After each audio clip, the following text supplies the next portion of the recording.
Olá, bom dia, bem-vindos à nossa meditação. Eu gostaria de meditar com vocês sobre a festa de Pentecostes. Domingo, agora, né? Hoje é sábado, amanhã é domingo, dia 24, se comemora aqui então a festa de Pentecostes. E é um feriado nacional aqui na França. As três feriados religiosos importantes aqui na França no mês de maio: Páscoa, depois Ascensão e 10 dias depois, Pentecostes. Todos os três são feriados aqui na França. O mês de maio nós temos 4 feriados com o 1º de maio. Eu gostaria então de conversar com vocês sobre esta festa de Pentecostes, porque ela é tão importante no calendário bíblico e porque ela se tornou um momento importante na vida da igreja. O relato de Pentecostes aparece em Atos capítulo 2, onde Lucas vai então relatar 3 manifestações sobrenaturais que acompanharam então a vinda do Espírito Santo. Primeiro, o som de um vento impetuoso, no verso 2, depois línguas como de fogo, no verso 3, e o fogo, né? E depois falar em outras línguas, no verso 4. E ele vai então vai passar mais tempo, vai passar mais tempo falando então sobre esse fenômeno de línguas, do verso 4 ao verso 11.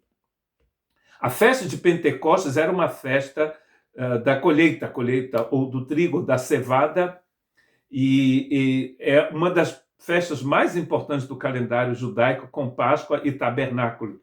E esta festa é uma festa de peregrinação. As pessoas vinham de todos os lugares do mundo conhecido da época. E como você vai ver na lista de línguas que foram faladas pelo povo da Galileia, você vai descobrir de onde essas pessoas vinham, né? Judeus ou então prosélitos, como diz o texto, ou seja, gentios que haviam se convertido à religião judaica. Eles vinham de lugares tão longe como Turmequistão, o Irã, do norte da África, da Europa, de 3 continentes, na verdade, eles vinham: da Ásia, da Europa e da África, do norte da África. Então, o que vai acontecer é que depois da ascensão, Jesus disse aos seus discípulos, você pode ler isso no livro de Atos, que eles deveriam retornar para Jerusalém e esperar a promessa que o Pai havia feito. Jesus vai falar sobre o Consolador, sobre o Espírito Santo, em João capítulo 14, em João capítulo 16, que faz parte do último discurso, ou os últimos discursos de Jesus antes de ser preso para ser julgado e crucificado. Se você ler João capítulo 13, 14, 15, 16 e 17, você vai perceber que esses textos precedem a arrestação de Jesus no capítulo 18. Nem sei se diz arrestação. Então, esses discursos que são super importantes, né? Porque, na verdade, todo discurso de Jesus era importante, mas são discursos que Jesus vai fazer antes da paixão, antes de passar por aquele momento da paixão. Então, eles vão voltar para Jerusalém, vão se encontrar num local grande, porque eles eram aproximadamente 120 pessoas. Então, nenhuma casa de Jerusalém devia conter tanta gente. Muita gente pensa que eles foram para um dos lugares que existiam no átrio do templo, onde mulheres poderiam entrar, né, porque havia mulheres também no grupo, e vão então esperar durante 10 dias ali, orando, né? Eles comiam também, né? Porque o texto não diz que eles ficaram jejuando, sem comer e sem beber durante 10 dias. Então, eles estão num lugar acessível, porque uma multidão muito grande vai aparecer na frente deste local onde eles estão. Então, a gente percebe que não foi no lugar escondido, numa ruelazinha de Jerusalém, né? Porque havia muita rua estreitinha, né? Como em muitas cidades antigas aqui da Europa. E quando eles estavam orando, 10 dias depois de Jesus ter subido ao céu, 50 dias depois de Páscoa, é por isso que a festa judaica, traduzida em grego, é Pentecostes, né? Que vem de 5, né? 50 dias depois de Páscoa. E então eles estavam orando naquele dia, 10 dias depois da ascensão de Jesus, e eles vão ouvir um vento muito forte, que também o vento é relatado em Ezequiel capítulo 36, e ele fala do poder e a presença de Deus que dá vida. Depois eles veem essas línguas de fogo, né? Fogo que desce do céu e que aparece sobre as pessoas, que simboliza santidade, purificação e também a presença divina. Você pode ler isso em Êxodo capítulo 3 e 2, Mateus 3 e 1 também. E em seguida, línguas que se manifestam na vida dessas pessoas, essas 120 pessoas, a maioria, ou possivelmente todas, eram da Galileia. As pessoas já zombavam de galileus, dizendo que eles não falavam direito, né? Não sabiam falar. Eles não tinham o mesmo sotaque, o mesmo dialeto que o pessoal do sul da Judéia, ou seja, da região de Jerusalém. E olha, interessante que esse povo agora, quando recebe o Espírito Santo, eles vão então começar a falar em línguas que eles não entendiam. E a gente não conheciam, na verdade, que eles falavam aramaico, né? Que era a língua dos judeus. Jesus falava aramaico, né? E algumas pessoas possivelmente falavam grego também, que era considerado como uma língua franca. Mas essas pessoas não falariam, por exemplo, o persa, nem o árabe, que são mencionados, e possivelmente nem latim também, que são mencionados na lista. Então, o Lucas, que escreveu o texto de Atos dos Apóstolos, né, nós cremos, ele vai então passar de vento e do fogo para centralizar a mensagem dele ao torno do fato que as pessoas estavam falando em línguas diferentes, e línguas que eles não conheciam, e o mais importante ainda, eles vão testemunhar, o texto diz, das maravilhas de Deus. Ou seja, é um louvor multicultural, multilinguístico, na verdade, que vai acontecer ali e que vai atrair as pessoas que estão em Jerusalém. Pessoas que vêm, como já foi dito, né, já disse, de vários lugares do Império Romano, tanto da Ásia, principalmente da Ásia Menor, como também do norte da África, da Líbia, do Egito também, que se encontra no norte da África. E nós temos, então, aqui as listas que são os povos que são mencionados no texto de Lucas. Eles são partos, são medos, são elamitas, são habitantes da Mesopotâmia, né, onde se encontra o Iraque, por exemplo, habitantes da Judéia, habitantes da Capadócia, do Ponto, da Ásia, que é uma província da Ásia Menor, uma província romana, são habitantes da Frígia, da Panfilha, do Egito, das regiões da Líbia, próximas de Cirene, e residentes de Roma, tanto judeus como prosélitos. Eles são de Creta, são árabes também. E interessante que isso talvez não quer dizer nada, além do Egito e de Roma, que você sabe, e de Creta, Líbia, muitos desses lugares mudaram, os nomes mudaram, né? Eu vou dizer para vocês onde são esses lugares. Então, as línguas faladas poderiam incluir o medo, que é a língua do povo medo, o aramaico, diversos dialetos da língua falada na Anatólia, o egípcio, que poderia ser o cópita, né, naquela época, que não era o árabe, né, porque eles ainda não eram muçulmanos, grego, vários dialetos do grego, o latim, o árabe e outras línguas ainda. E é interessante que Jesus, antes de subir ao céu, ele diz em Atos capítulo 1, verso 8, vocês serão minhas testemunhas até os confins da terra. 10 dias depois, eles começam a testemunhar aos confins da terra, porque os confins da terra chegaram ali, então, em Jerusalém.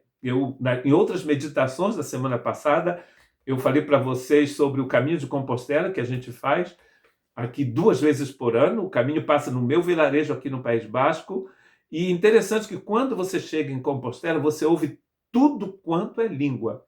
Acredite-se que aproximadamente 144 nacionalidades, na alta estação, chegam em Compostela todos os dias. É por isso que várias organizações missionárias e igrejas espanholas e organizações internacionais trabalham naquela cidade anunciando o evangelho a tantos milhares de peregrinos que chegam ali. A mesma coisa vai acontecer aqui.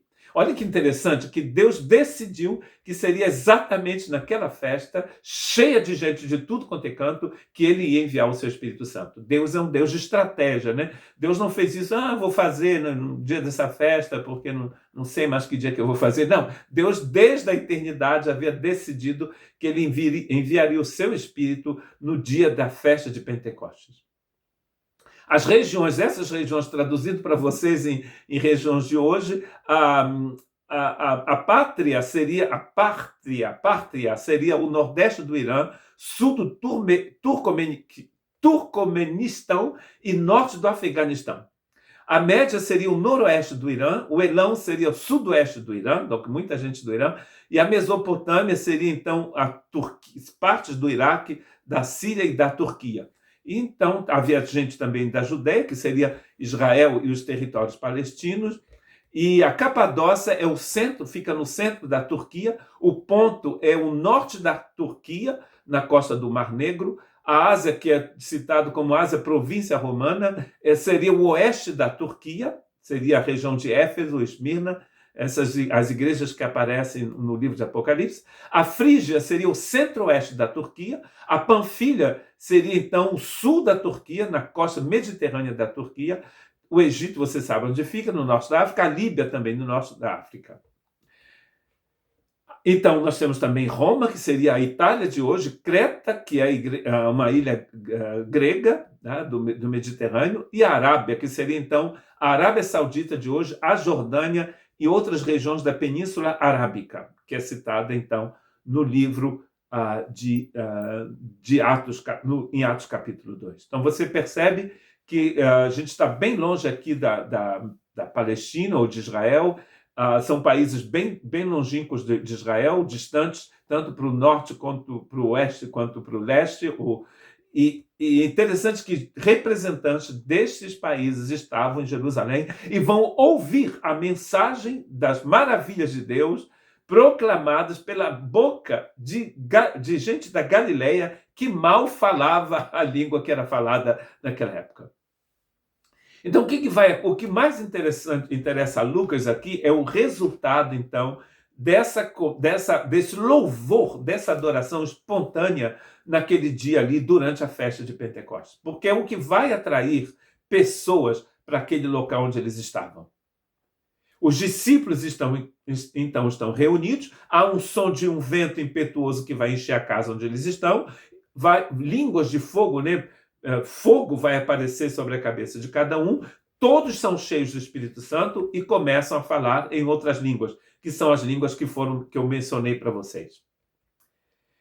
Então, o que vai acontecer? As pessoas que estão ali, ao ouvir esse barulho todo, esse som, essa música maravilhosa, vão vir, então, a este local e muitos vão zombar, vão dizer que eles estão cheios de cachaça da época. O Pedro vai dizer na mensagem dele que não é possível, porque na verdade era 9 da manhã, eles já haviam acordado com a vinda do Espírito Santo, que coisa maravilhosa, né?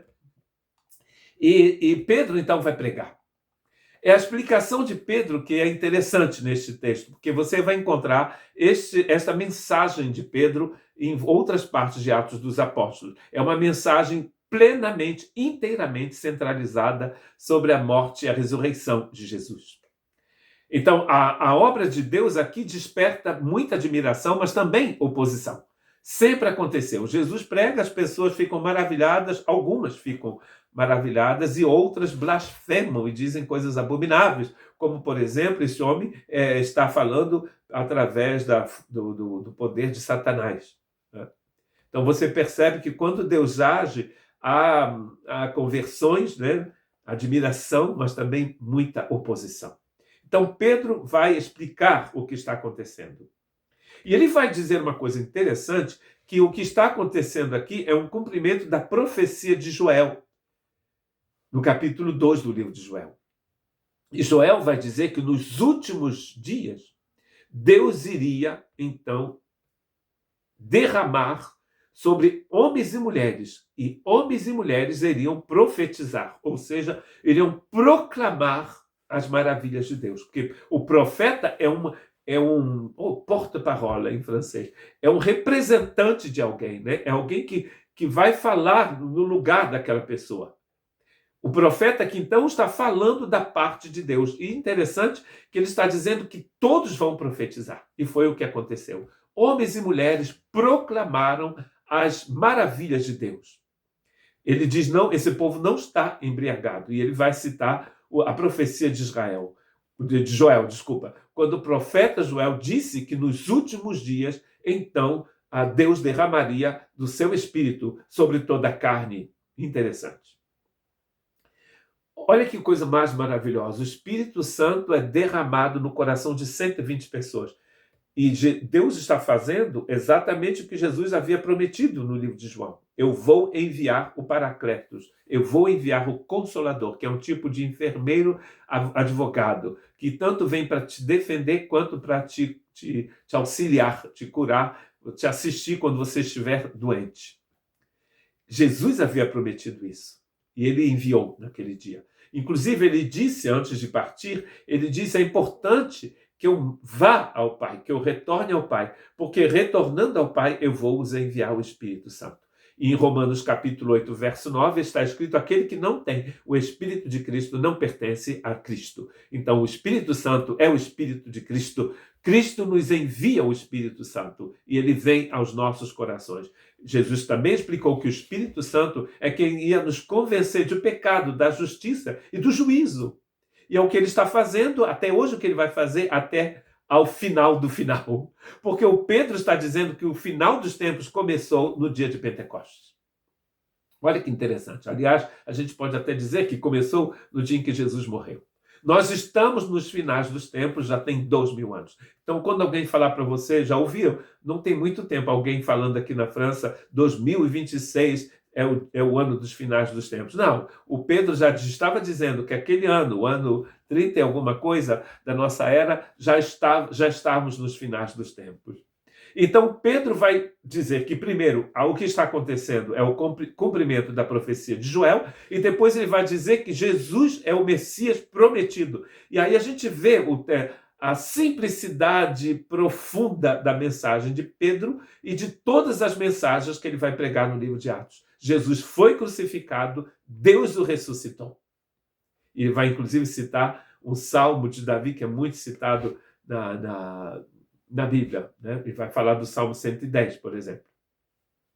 Jesus crucificado, Deus o ressuscitou. Ele vai dizer uma coisa super importante, ele não ficou na morte, porque a morte não tem como deter a vida eterna. Ele não teria como permanecer na morte, porque ele mesmo é a vida eterna. Então, Jesus ressuscita dentre os mortos. Depois de ter sido ressuscitado, Pedro vai pregar no capítulo 2, 33 a 36, ele vai dizer que Jesus enviou o Espírito Santo, porque ele é Senhor e Cristo. Só aquele que é Senhor e Cristo pode enviar o Espírito Santo.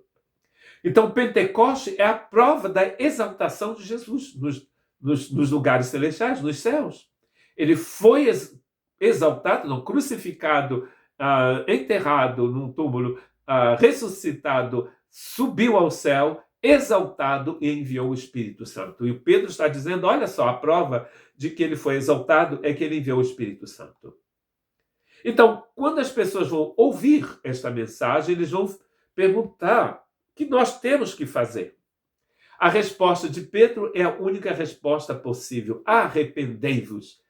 Metanoia é a palavra utilizada aqui, o verbo utilizado aqui, que quer dizer se arrepender, mas que quer dizer principalmente mudança de pensamento. É uma meia volta que você dá. Se você morasse aqui onde eu moro, no País Basco, que é fronteira com o País Basco espanhol e fronteira então com a Espanha, se você quiser ir para Paris, você tem que pegar a autoestrada 63, que vem de Bordeaux, né, e que depois continua até Paris e muda de nome, que é a A10, eu acho. E se você quiser ir para Paris ou para Bordeaux, você tem que pegar a A63 na direção norte. Se você pegar na direção sul, você vai chegar em São Sebastião, na Espanha. E para você ir para Bordeaux, você vai ter que dar uma meia volta, sair daquela estrada, entrar no outro sentido e seguir para Bordeaux.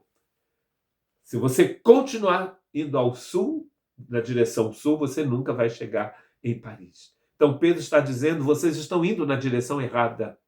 Arrependei-vos, mudem de direção e voltem e deixe agora o Cristo encher a vida de vocês do Espírito Santo. Eles foram então batizados, receberam perdão dos pecados através do batismo em Cristo Jesus. Paulo vai explicar isso muito bem em Romanos capítulo 6. E eles vão receber então o presente do Espírito Santo. aproximadamente, não sei como eles contaram, né? 3.000 pessoas foram acrescentadas à igreja. Então eles se tornaram, algumas pessoas dizem, alguns comentários dizem que eles contaram apenas os homens, 3.000 homens. Mas imaginemos que eles tenham contado homens, mulheres, crianças, são 3.000 pessoas, mais 120, 3.120 pessoas. E uma coisa importante que a festa de Pentecostes nos ensina é que a fé verdadeira conduz ao arrependimento e ao compromisso. É o que a gente vai ver nesse texto. Não se tornaram só cristãos de nome, esses irmãos aqui. Eles vão, então, formar o que nós chamamos de primeira igreja.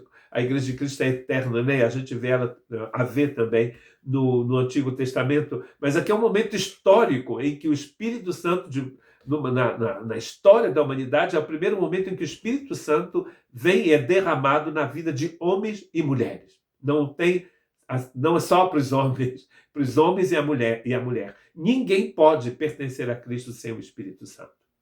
Infelizmente, vocês vão entender o que eu vou dizer agora, infelizmente, as pessoas se concentraram, muitos irmãos se concentraram só no fato deles terem falado outras línguas. Inclusive, comparam Atos 2 com 1 Coríntios 12, com o dom de línguas de 1 Coríntios 12. Mas o que é bem claro nesse texto de Atos dos Apóstolos, a melhor forma, inclusive, abrindo uma aspa, as parênteses, a melhor forma de você entender uma coisa na Bíblia é lendo o que o texto está dizendo. O que o texto está dizendo é que os irmãos da Galileia falaram em línguas que existiam na época. O objetivo, é claro, a gente vê no texto de Lucas e na mensagem de Pedro, o objetivo era que as pessoas ouvissem a mensagem de Deus na língua deles. Esse era o objetivo. Então, claro, por isso é que o Espírito Santo foi derramado na festa de Pentecostes e não numa outra festa mais local, porque esta festa é uma festa internacional. Não só judeus de origem judaica, que têm ascendência judaica, mas também prosélitos, ou seja, latinos, pessoas de Roma, que não eram judias, se converteram à religião judia e fizeram aquela peregrinação. Então, ouviram as maravilhas de Deus em latim. E o povo da Galileia mal falava aramaico, não falavam latim. E agora eles estão testemunhando da graça de Deus em latim. A primeira igreja, então, vai começar naquele dia ali, e o texto está dizendo que eles vão permanecer no ensino dos apóstolos, na comunhão fraterna, no partir do pão e nas orações. E o resultado disso tudo, a gente vai ver isso com mais detalhes, o resultado disso tudo é que é um temor de Deus muito grande, milagres vão acontecer, eles vão compartilhar os bens, eles vão viver uma vida de louvor e a igreja vai crescer. Olha que interessante. Quando há temor de Deus, Deus opera milagres. As pessoas se tornam pessoas mais gentis. Não existe coisa pior do que crente antipático, não é? Que mensagem que a gente transmite ao mundo? Você vê por aí, né, nos vídeos, nas internets da vida, muita coisa ruim, meus irmãos, acontecendo na igreja, principalmente evangélica. Muito escândalo. Então, como é que vai haver verdadeiro crescimento espiritual se há escândalos e não louvor? Se há escândalo e não milagres, nem temor de Deus. Não tendo temor de Deus, não tem como ter crescimento. O Espírito Santo vai criar, então, uma comunidade transformada.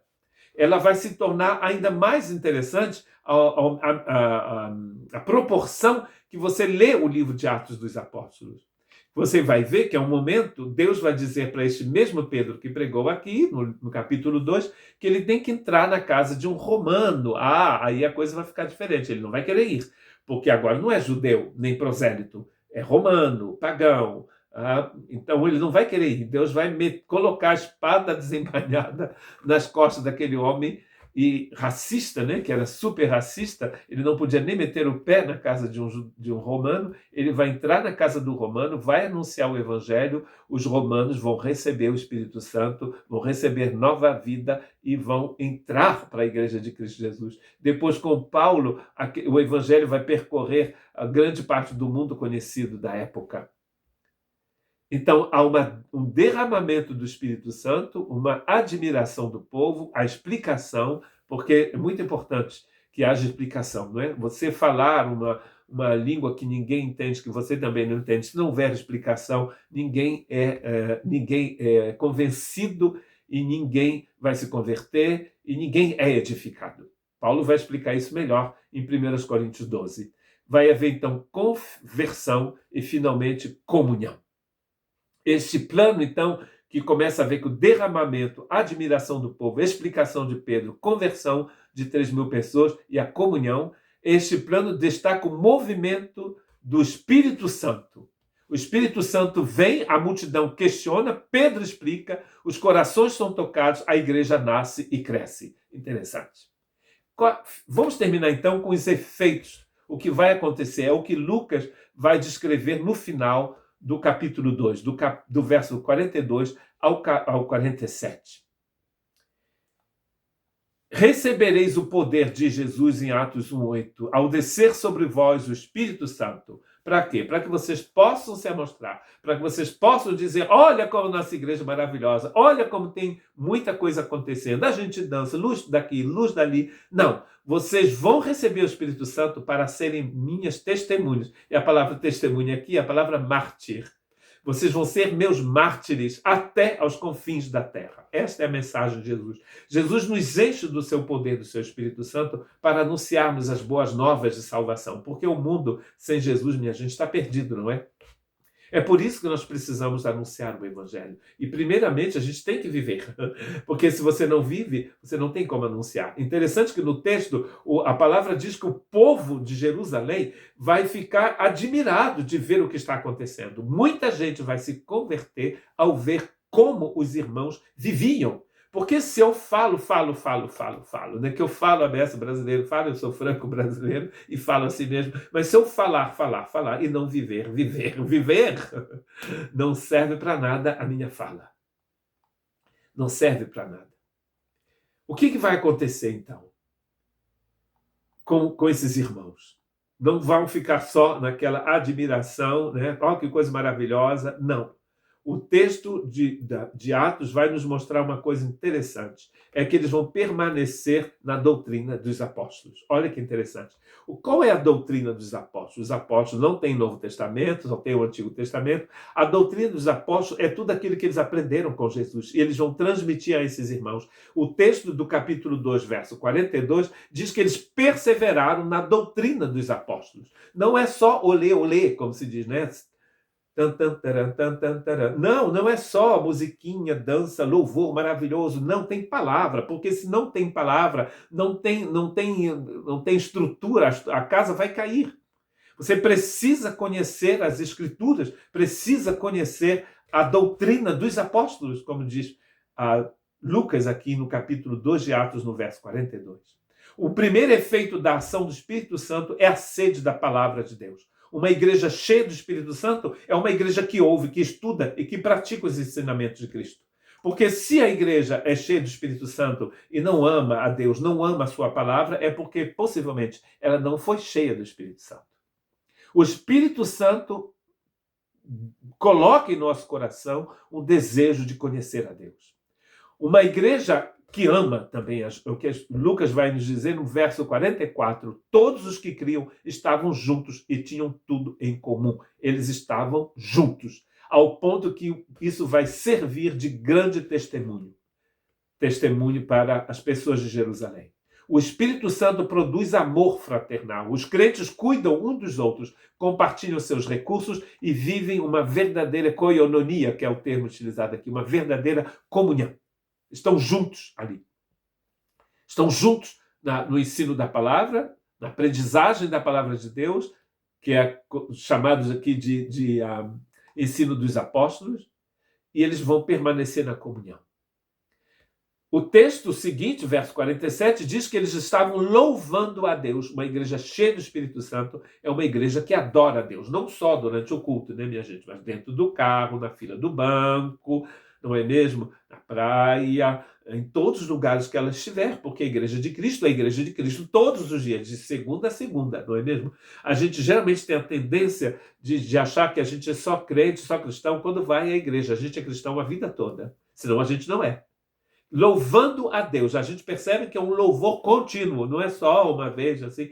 É sempre, eles estão sempre louvando a Deus. A vida deles é um louvor a Deus. É por isso que vai provocar uma grande. As pessoas vão ficar interessadas no que está acontecendo. O Espírito Santo conduz os crentes a uma gratidão, à oração e à adoração. Né? Então, esses irmãos vão permanecer na doutrina dos apóstolos, mas eles vão também continuar louvando a Deus. E o que vai acontecer em seguida é que Deus vai acrescentar àquela igreja aqueles que deveriam ser salvos. Olha que coisa maravilhosa. O Espírito Santo conduzindo os irmãos ao local, à posição que Deus queria que eles estivessem. Ou seja, sendo testemunhas dele. Então, quando você ouvir falar de Pentecostes, lembre-se que foi naquele dia em que o Espírito Santo foi derramado no coração de homens e de mulheres. Foram cheios do Espírito Santo, anunciaram as maravilhas de Deus, as pessoas se converteram e eles viveram juntos, proclamando o Evangelho, continuando a proclamar o Evangelho de Cristo Jesus. Estou tentando achar o final da minha mensagem, que desapareceu aqui. O que eu gostaria de conversar com vocês é uma mensagem de mais de 30 minutos. Se você tiver alguma pergunta, você pode deixar um comentário no nosso canal e você pode compartilhar também esse vídeo com outras pessoas que falam português. Se tiver alguma dúvida, pode entrar em contato com a gente vai tentar responder a sua indagação, a sua pergunta. Que Deus te abençoe. Não se esqueça que o Espírito Santo é dado a todo aquele que crer, que recebe. Se você recebe a Cristo na sua vida, você recebe o Espírito Santo. É o Espírito Santo que vai vivificar o seu espírito. Leia Efésios capítulo 2, por exemplo. Paulo vai explicar muito bem a nossa condição anterior e a nossa condição agora em Cristo Jesus. Ressuscitados com Cristo e colocados nos lugares celestes com Cristo. Romanos capítulo 6 também. Ele nos batizou na cruz, no túmulo, na ressurreição, para que pudéssemos ser livres do poder do pecado na nossa vida e andássemos segundo a justiça de Deus. Que Deus te abençoe.